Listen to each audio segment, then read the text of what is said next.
इंद्रदेव ने किया कुछ ऐसा, सुनकर हो जाएंगे हैरान। दोस्तों, देवराज इंद्र से जुड़ी आपने कई कथाएं सुनी होंगी, कुछ सत्य तो कुछ मनगढ़ंत। लेकिन क्या आप जानते हैं, एक बार सच में इंद्रदेव ने कुछ ऐसा किया था जिसकी वजह से उन्हें श्राप का भागीदारी भी बनना पड़ा था। पर सोचने वाली बात है कि ऐसा आखिर क्या किया था। इस सवाल का जवाब जानने के लिए हमें एक कथा जाननी होगी। दरअसल ब्रह्म वैवर्त और पद्म पुराण की माने तो एक बार इंद्रदेव भ्रमण करते करते एक जंगल में जा पहुंचे, जहां उनकी नजर एक ऋषि की कुटिया पर पड़ी, जहां उन्होंने देखा कि एक सुंदर सी स्त्री बैठकर श्रृंगार कर रही है। उस महिला को देखकर इंद्रदेव का दिल उस पर आ गया, जिसके बाद उनसे रहा नहीं गया और फिर उन्होंने उसे प्राप्त करने की जिद ठान ली। दोस्तों, आपको बता दें कि ये कुटिया किसी और की नहीं बल्कि महान तपस्वी गौतम ऋषि की थी। जिस स्त्री को देखकर इंद्र मंत्र मुग्ध हो गए, वो भी कोई साधारण स्त्री नहीं बल्कि उसी महान तपस्वी की पत्नी माता अहिल्या थी। कहा जाता है कि वैसे तो इंद्रदेव के लोक में कई खूबसूरत अप्सराएं थी, लेकिन इसके बाद भी वो माता अहिल्या की सुंदरता पर इतना मोहित हो गए थे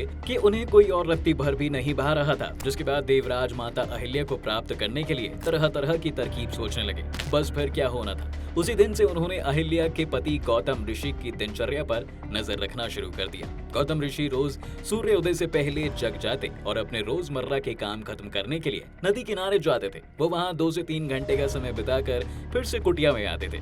बस फिर क्या होना था, देवराज इंद्र ने इसी मौके का फायदा उठाने की योजना बनाई। योजना के अनुसार एक रात जब गौतम ऋषि और माता अहिल्या गहरी नींद में सो रहे थे, तब कुछ देर बाद इंद्रदेव ने अपनी शक्तियों की मदद से भोर होने का नकली वातावरण बना दिया। वहीं ऋषि को लगा कि सुबह होने वाली है, जिसके बाद वो हर रोज की तरह अपने रोजमर्रा के काम के लिए निकल पड़े। बस फिर क्या होना था, तभी देवराज इंद्र ने गौतम ऋषि का रूप ले लिया और सीधा उनकी कुटिया में जा घुसे। तब माता अहिल्या को लगा कि उनके पति सभी काम निपटाकर वापस घर आ गए हैं। इसके बाद इंद्रदेव ने ऋषि के भेष में अहिल्या से मीठी मीठी बातें की और उसके साथ प्रेम बना लिया। वहीं दूसरी तरफ जैसे ही गौतम ऋषि नदी किनारे पहुंचे तो उनको वहां का माहौल और जानवरों को देखकर लगा कि किसी ने धोखे से सुबह की है। उसके बाद बिना समय गवाए वो सीधा अपनी कुटिया में पहुंचे, जहां उनके भेष में देवराज इंद्र उनकी पत्नी के साथ प्रेम बना रहे थे। जैसे ही गौतम ऋषि ने देखा, वो क्रोध से लाल हो गए और उन्होंने अहिल्या को पत्थर बनाने का श्राप दे दिया। वहीं इंद्रदेव को भी ऋषि ने श्राप दिया कि उनके शरीर पर 1000 योनियां उगाएंगी।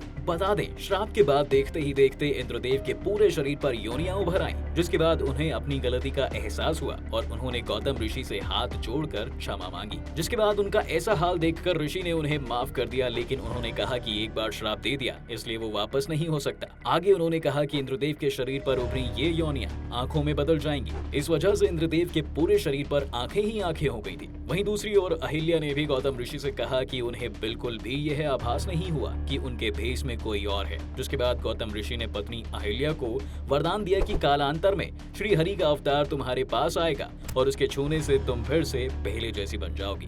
तो दोस्तों, आज की वीडियो में बस इतना ही। अगर आपको हमारी वीडियो पसंद आई हो तो हमें कमेंट करके जरूर बताइएगा।